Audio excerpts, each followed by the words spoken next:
Hi, Ivan, Clipper Guy here, Flat Topper Guy today, and we're talking about some flat top hacks, some tips and tricks to make the process of cutting really awesome flat tops a whole lot easier. You know, the flat topper alone is a tool that'll change your life and change your game when it comes to cutting flat tops. But I want to talk about a couple of other tools.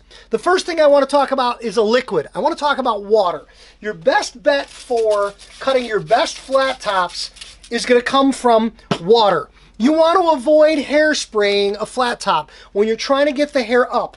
Hairspray by its very nature is designed to encourage hairs to stick to each other, and that sticking will have a tendency to bind the comb or to bind the flat topper to make it hard to work your way through the hair. So number one, water. Number two, firm hold styling gel. I'm a big fan of firm hold styling gel. I've been wearing firm hold styling gel in my hair since I was old enough to put gel in my hair. Work that gel into the hair really, really good. Dampen it slightly with water and work in the gel. The next thing I do is I dry off my hands. I might spray a little bit of water on my hands, and I'll grab a towel and I'll dry off my hands. And you might say, Ivan, why is drying off your hands going to help you cut a better flat top? Well, the answer is I'm not drying my hands. Yeah, I'm drying my hands. I'm getting a little bit of extra gel off my hands, but more importantly, I'm stalling. I'm wasting a little bit of time because the gel is setting up in the hair. There's moisture in the hair, there's water in the hair, there's gel in the hair. It's setting up a little bit. The next important tool is your blow dryer, and of course your concentrator nozzle. A blow dryer with a concentrator nozzle is going to help you do better flat topping. You're going to use the air on warm, doesn't have to be crazy hot. You're going to put the air on low. It doesn't have to be a jet engine. You don't have to be blowing crazy. Warm and low are perfectly good. But the next important button is the cool shot, because warm air bends hair, dries it and bends it, but cool air is what locks it in place. If you don't have a cool shot button, what many of us will do is we'll blow, blow, blow, warm to dry and to bend, and then we'll pull the dryer away. We'll pull the dryer away, take the hot air away. Well, what happens when you do that is the cool air rushes in when you blow, when you pull the dryer away, and that ambient air cools and locks in the shape that you're cutting. It's the same thing as hitting the cool shot button. If your dryer responds pretty quick, hit the cool shot button. It immediately blows cold air in and locks things in place. So water and gel, grab your blow dryer. Now what are we doing with the blow dryer? We're drying the hair up, not back, but up. And I'll show you what I mean. Couple things. We're going to grab a brush. Now, some hair densities and texture love a vent brush. I'm a big fan of the Denman brushes.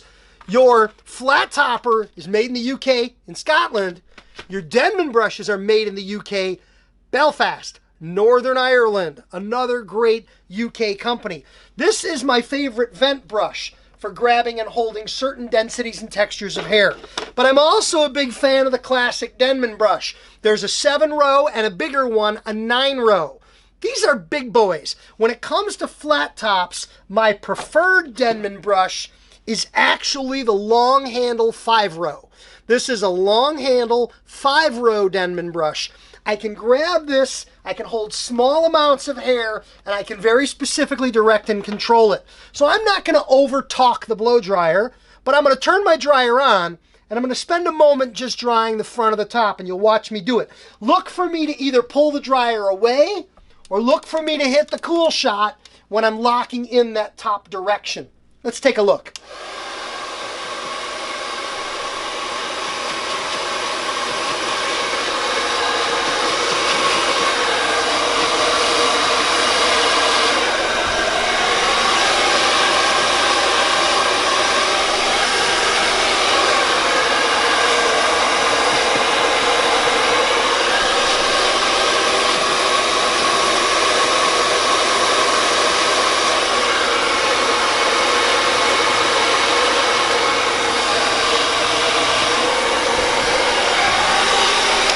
You saw me do both. You saw me pull the dryer away, or you saw me hit the cool shot button to really get that hair up nicely. So we used water, we used gel, we used a brush, and we used a blow dryer.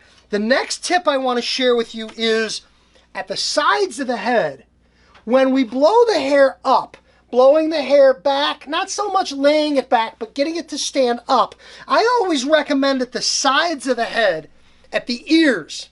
I call that 9 and 3. Think about the head like it's a clock. 12 o'clock, 6 o'clock, 9 o'clock, 3 o'clock.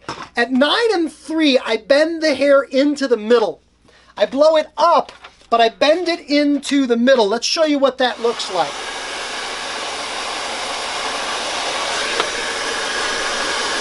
And this is where the smaller brush makes more sense for me.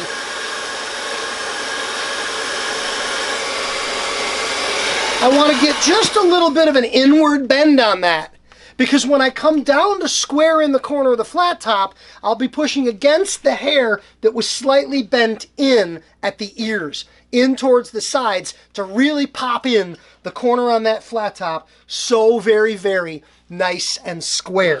So we looked at water, we looked at gel, we looked at our brush, we looked at our vent, we looked at our Denman brush, we talked about our blow dryer, we talked about our nozzle for concentrating direction, we talked about our cool shot button.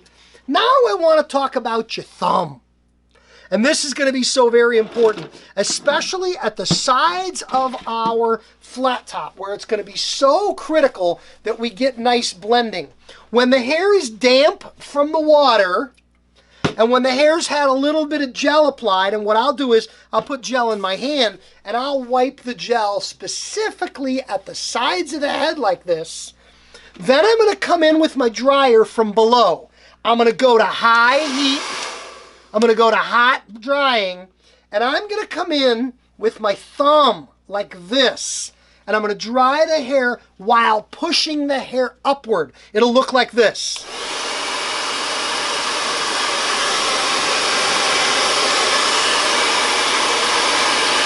And again, I can pull it away. Heat, heat, heat, hot, hot, hot, dry, dry, dry, thumb, thumb, thumb, pull it away. That's called porcupining. It's called porcupining because we're encouraging the hair, badoink, to stick up and out and off of the head. When we do that, we get much better cutting, much smoother finishes, and much nicer flat tops. These are just some of my favorite flat top hacks. The last tool I want to talk about, also a Denman brush, is a Denman Bebop. If you don't have one of these, ivanzoot.com. I got them on the web. But a Denman Bebop is a brush, small and short with little bristles. And these are ideal for controlling very, very short hair. We're going to flat top him in another video in just a bit. But when we get a flat top and we get him down nice and short, I always tell people, if somebody cuts your flat top by wetting your hair, drying your hair, and cutting your hair and sending you home, that's not going to be a very good flat top. You've got to wet it and dry it and cut it, like we did. But then what you have to do is you have to wet it again, just a little. Probably don't have to add any more gel, but I don't know if this guy's got any gel in him to begin with. Wet him a second time and dry him a second time. It's that sequence of wet it, dry it, cut it, wet it, dry it, cut it, again. So let me ask you a question. What do you think? When I cut a good flat top on a client, how many times do I go through the cycle of wet it and dry it and cut it? I wet it once, I dried it once, I cut it once. Now I've wet it again.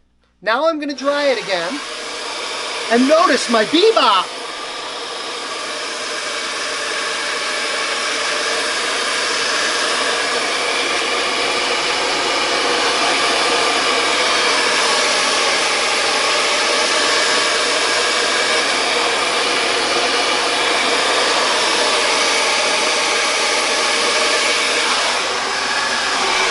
My bebop is the perfect tool for controlling very, very short hair. But if you take a close look at that, you can see I wet it and I dried it and I cut it. It looked pretty nice. I wet it again, I dried it again, and now I see there's all kinds of what I call poppers. There's all kinds of little hairs that have popped up, that have stuck up, that are extending out beyond the silhouette of that haircut. and I need to go in and I need to polish off the poppers. So my question for you was, how many times does I even go through the cycle? Wet it, dry it, cut it. Wet it again, dry it again, cut it again. And then, how many? Answer for me usually is 3. I wet it and I dry it and I cut it. Then I wet it again and I dry it again and I cut it again. Then I wet it and dry it a 3rd time, and then pretty much there's nothing to cut. But if there is anything to cut, I cut it, and then I wet it and dry it again. And it may take me a 4th time. As a rule of thumb for me, generally it's 3. You give me 3, I'll nail you a beautiful flat top. You give me 2, might not be as good. If I only do it once, even I will have some random stuff that just doesn't look right. These are flat top hacks to produce the best flat tops you possibly can. The flat topper is the tool you want to use, and these are some extra tools and techniques to make the process even better. When you're done, you finish it off, depending on the client's hair density and texture. You're going to finish it off with either wax or paste.